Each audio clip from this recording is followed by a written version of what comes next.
Conditions May Apply by CinnamonPinecones. Read by Distracted by Books. Chapter 77. Moral Quandaries on the Ledge. How much of yourself do you have to give up before it isn't growth anymore? It's just betraying yourself. Where is the line drawn? Is the worst part of yourself not just as integral to your identity as the best? Who are you once you change every part of yourself? Are you still you? Would he still be him if the reason he went through everything he went through was suddenly gone? Does it even matter? No one would miss who he used to be because no one ever knew that person to begin with. If he accepted this quirk, would that become a part of him, or would he still just be Deku with a flashy new accessory to distract from what was beneath it all? What if it didn't make it any better? What if everyone still hated him and it never had anything to do with his quirklessness and everything to do with him? Or conversely, what if it made everything better? What if people actually started caring about him? Would they really be caring about him? Or would they just care about this new person parading around in his skin? Would that be any better? Would this just be another facade for him to trap himself underneath? What if he could be a hero without a quirk? Is that what he even wanted anymore? Would that make him happy? The people would hate him. That wasn't going to change. Even if he could do it, he'd be fighting for his place at the table until the day he died. Is that really what he wanted? He never gave too much thought to his future. He never thought he actually had one, and now he was facing down the barrel of it. It didn't feel any better than assuming he would die in some back alley before he even reached adulthood. This was the solution to all of his problems, wasn't it? Why didn't it make anything better? Why was he still sitting on the ledge of a rooftop looking down into the drop below from a height that should be nauseating, like it was the only thing that could comfort him? Nothing could make this better. Nothing could fix this. He was too far gone. He was too stupid and stubborn to give up like he was supposed to, like he should have done ages ago when everyone else did. Tears were running down his cheeks and wetting the fabric lining his mask, but he didn't care. All Might was right the first time. He can't be a hero without a quirk. Physically, he might have a shot, but mentally? No, he couldn't take that. One day he'd get himself killed, or some snide remark would be the straw that broke the camel's back, and he would end it all, and then everyone would just say, "See, he wasn't cut out for this." And they'd be right. He'd never met another quirkless kid, but they had to be out there still. He couldn't be the only one, and he knew if he ever saw that on the news, that would have been it for him. No, he couldn't do that. He couldn't bear to be some poor kid's last straw. But he made it this far, much further than he ever thought he could. Didn't he owe it to himself to try? Didn't he? Shouldn't he? He heard feet plant themselves down on the rooftop behind him. He'd hardly even noticed the time pass. It was pitch dark out now. That was Eraser. It was time to start patrol. He heard him say something, but it was all just static. Suddenly, he felt a hand settle on his shoulder, but he didn't even flinch. It seemed like too much trouble to be afraid of things right now. Ivy, look at me. He finally parsed out what Eraser was saying. Looking up, he was met with a very concerned expression. Ivy, what's going on? Are you all right? He asked calmly. He couldn't help but laugh at that. It was a quick, high-pitched and a touch hysterical. Was he all right? Hell no. He's not sure he ever had been, nor that he ever could be. He was just offered a miracle, and that wasn't even enough to fix him. No, he was not all right. Who you used to be is never not going to be a part of who you are. No matter how much he changed at his core, at his very base level, he would still be Deku. So the real question was, is it better to live a lie or die with your truth? What? Kid, I barely caught a word of that. Oh, crap, he was mumbling this whole time. No wonder Eraser looked spooked. He probably looked like a crazy person. Well, maybe he more than just looked like one. You teach ethics, don't you? He asked much more clearly. Eraser seemed surprised by the non sequitur and sudden clarity. Yes, I do. Why? He asked cautiously. I've got a moral conundrum for you. What are your thoughts on the ship of Theseus? The what? Come on. They gave you an ethics degree and didn't teach you about the ship of Theseus? Maybe that's more philosophy than ethics. Anyway, it's a thought experiment. If a ship is at sea for years and years and it keeps getting damaged and repaired to the point where every single piece of it has been replaced, is it still the same ship or is it something different? A new vessel entirely? Um, that's, I'd say it's still the same ship, right? What's it like every 7 years, all of our skin cells replace themselves? It's still your skin, even if every cell has changed, isn't it? Yeah, yeah, I guess it is. He was always going to be him. There was no escaping it. Was it worth trying? Worth pretending?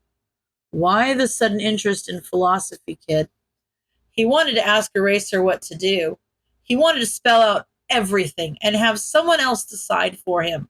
For someone to just tell him what to do, to tell him how to fix it, to tell him it could be fixed at all. He sat there for a moment to try and figure out a way to say what he meant without actually saying it.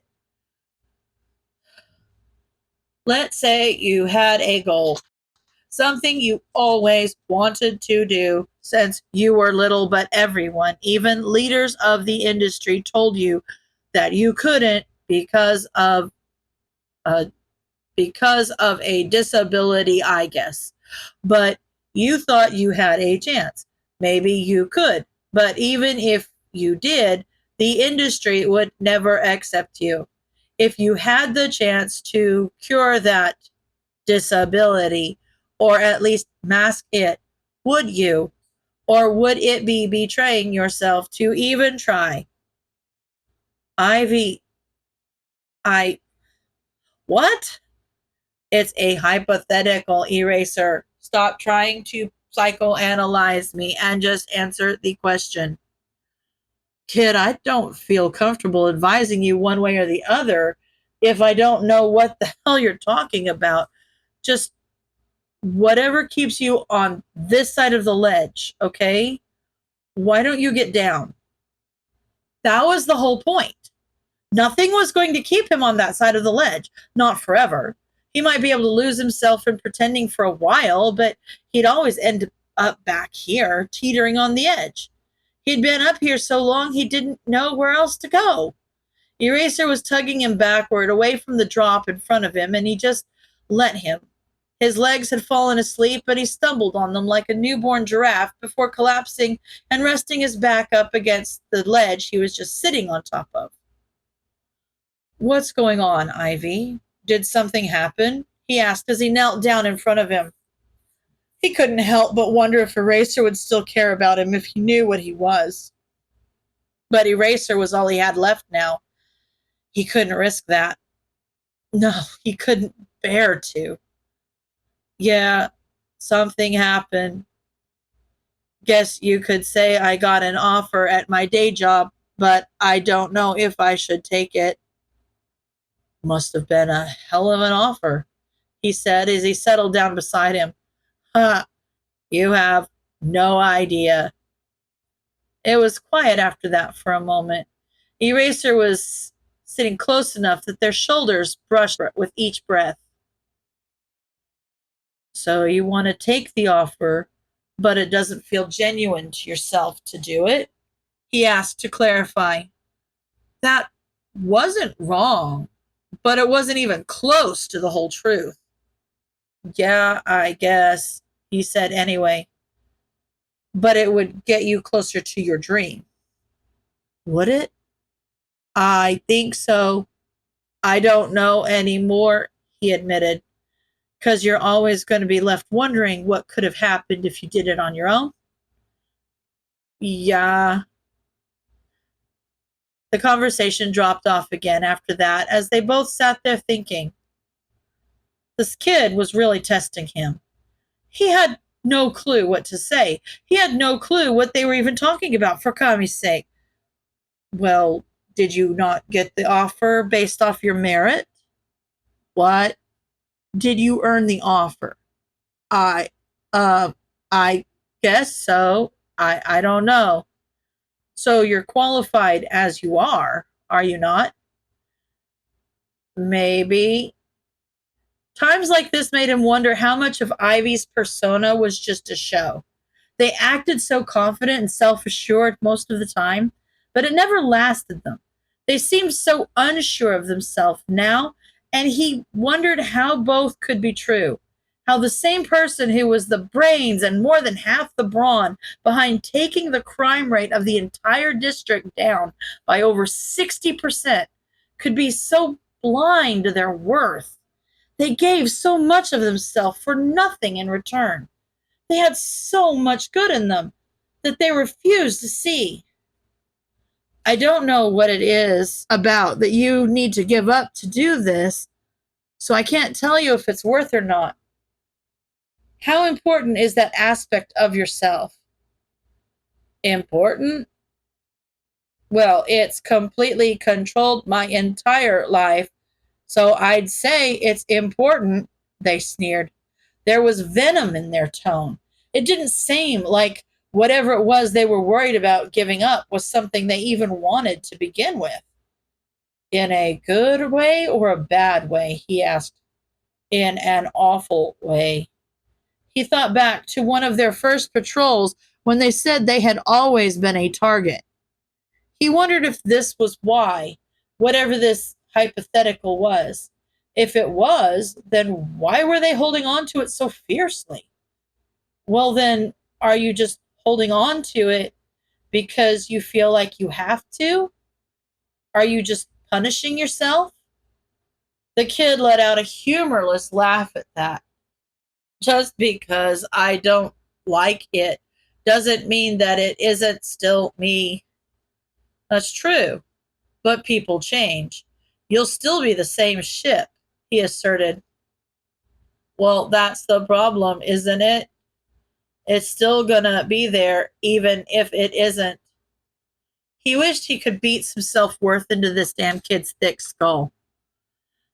I think you need to do whatever you think has the highest possibility of making you happy. It's one thing to survive, but it's another thing to actually live. You can survive with this, but if you don't think you can live with this, then maybe it's time to let it go, he offered after a while. But I also think that you can do anything you put your mind to. Honestly, I don't think anything short of divine intervention can stop you if you've got your heart in it. He didn't have anything else to offer them. There wasn't anything left to say. The kid was in no state to patrol. They were looking out into the distance at nothing, and there were tear tracks staining their cheeks. He had 1,000 questions burning his tongue, but he held them back. It wouldn't do any good to ask. Instead, he pulled out his phone and pulled up the radio app. It was Friday. Zashi was live tonight, and they needed something to fill the silence, something to distract Ivy from whatever was plaguing them.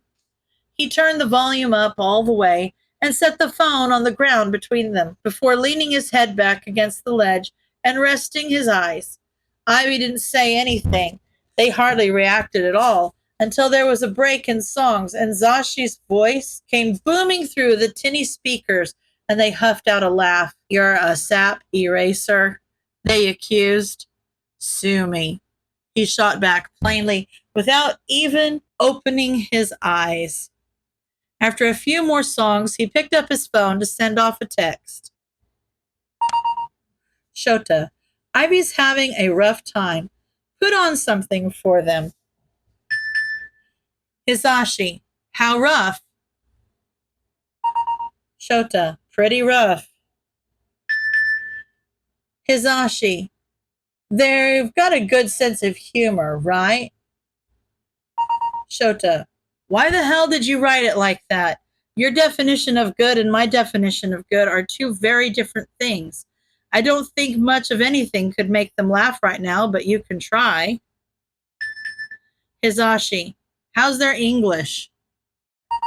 Shota, how the hell am I supposed to know that? I barely speak it. Hisashi, just ask them. You speak English, kid? He asked. They looked back at him with a raised brow. Told Zashi to put a song on for you, and he wants to know if you speak English. Yeah, I'm not too good at speaking it, but I can understand it. They responded, sounding unsure. Right, okay. He claimed that it'll make you laugh, he replied as he shot off a text to Zashi. It took a while of waiting, but eventually he heard them come back on between songs. All right, everyone. This next one's a throwback for my classic rock fans. You know who you are. Hit it, they cheered over the broadcast. Let's see what they've got for us, he said as the music started to fade in. The song started with a strong bass line, but since the lyrics were English, Shota could hardly catch half of the words. Not that he could hear it over the sound of Ivy cackling away. It seemed pretty upbeat as far as he could tell, but he wasn't going to interrupt the kid to ask what the hell was going on. Hisashi, how'd that go over? Shota, they're laughing so hard, I think they might pass out. Hisashi, haha, yes! That kid needs therapy. Shota, what did you play? Hisashi, it's an old Queen song. They were a British group in the pre-Quirk era. The song's called Don't Try Suicide. Shota, I have no words. Hisashi, well, it worked, didn't it? You're welcome. The kid's laughter was infectious, and he found himself chuckling despite his best efforts. Good heavens! He should never let those two meet properly. The resulting chaos would probably bring down Japan entirely. Ivy was clutching their stomach and trying their best to muffle their laughs so they could hear the song, but each line had them in tears. What the hell is this? It's so, what the hell? They choked out between shuddered breaths. Zashi says it's called Don't Try Suicide. It's by an old band from Britain called Queen. I don't know where he finds this shit, he said as he shook his head. That's the same group who wrote Bohemian Rhapsody? They demanded, sounding incredulous. I don't freaking know, he shot back with no heat. Oh, Kami, I guess they can't all be hits, they said as they finally got their breathing back in line. Do you not speak English? They asked. Barely, he admitted. Oh, you're really missing out. That was truly and impressively awful, they said as they blotted out their wet lashes with the hem of their hoodie sleeve. I'll be sure to brush up and give it another listen so I can get the full experience, he quipped back dryly. He was worried about the kid. The way they were sitting on the ledge so precariously and looking down like they were waiting for the wind to blow just right and push them over the edge wasn't something he wanted to see them do again. It was concerning, to say the least. But they were here, right where they said they'd be, right where they knew he was going to meet them. They let him pull them back onto solid ground. That was good. That was almost like asking for help. As the song ended and their laughter died down, he watched as the melancholy laid itself back onto the curve of their spine. I don't know what you did, but I'm proud of you, kid, he said. He didn't mean to say it. It just kind of happened, but it felt right, and it sparked the barest little gleam in their eyes, one that wasn't even there when they were laughing their ass off. They looked surprised for a moment, then just confused before they looked back at their feet. I have no clue what you're trying to do, but I know you can do it. You've got what it takes. You've got more dedication than anyone I've ever met. You've got to realize that for yourself, though, because Kami knows I can't beat it into you. I've been trying to for the past year. That's what you've been trying to beat into me? I thought you were just a sadist. They quipped back without missing a beat. He laughed at that and knocked his shoulder into theirs with no real force behind it, but they flinched anyway. You okay, Ivy? He asked before thinking better of it. They laughed at that before responding with a truly impressive amount of sarcasm. Peachy. I meant physically, jackass, he clarified. Yeah, I'm fine. Shoulders just a bit sore. They relented. Why don't we take a break tonight? He offered cautiously. Just took a break yesterday. Yeah, but things have been quiet since the botched ambush. The city will survive 2 days without us. They thought about that for a moment before responding, yeah, okay. That's probably a good idea. I'm pretty sure I have a concussion anyway. He whipped his head to the side to look at them with his signature, what were you thinking, you dumbass, glare. What the hell did you do? He demanded. Hit my head, they replied dryly. No shit, Ivy, how did you hit your head? Fell, they said with a smirk, clarifying nothing. He didn't bother trying to ask again, just scrubbed the hand over his face in exasperation. It's mild at best. I'll be fine. You're gonna give me gray hairs. Not my fault you're old. Don't try to pin that on me, they shot back. They clearly had their wits about them, enough to make fun of him, so they probably weren't lying about it being mild at best. But jumping around rooftops without full coordination was still beyond stupid. He let out a disappointed sigh, which Ivy readily ignored, and let the conversation die as they continued to listen to the radio. They were quickly lost in their own thoughts again, but Shota just left them to it as he sat there. He could use the company, and Shota could appreciate sitting with someone who didn't always feel the need to fill the silence. Nem and Zashi could be a lot to handle. He picked at his bento, and Ivy stuffed bites under their mask from time to time as they listened to Zashi start call-in hour and stargazed as much as they could with the lights of the city surrounding them. Izuku stared out at the stars, looking for an answer he knew wouldn't be there, for what felt like eons. He didn't pay any mind to the distant sounds of the city, or the quiet music and occasional chatter coming from Eraser's phone.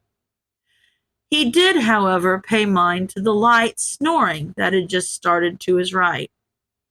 Looking over, he saw Eraser sitting still as he had been for the last hour, but his head was slumped forward with his chin resting on his sternum. That couldn't be comfortable.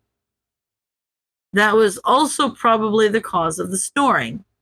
They watched for a few seconds, doing their best not to laugh, before they inched away as quietly as possible. Once they were out of arm's reach, they took out their flashlight and gently pressed it against Eraser's forehead, slowly pushing his head upright until it passed over the center of balance and fell to the left, thus waking him up with an undignified snort. It proved to be a very good idea to be out of arm's reach first, because Eraser snatched the baton out of their hand and poised for a fight for a split second before he took in the scene in front of him. Ivy was stepping back even further out of reach while cackling.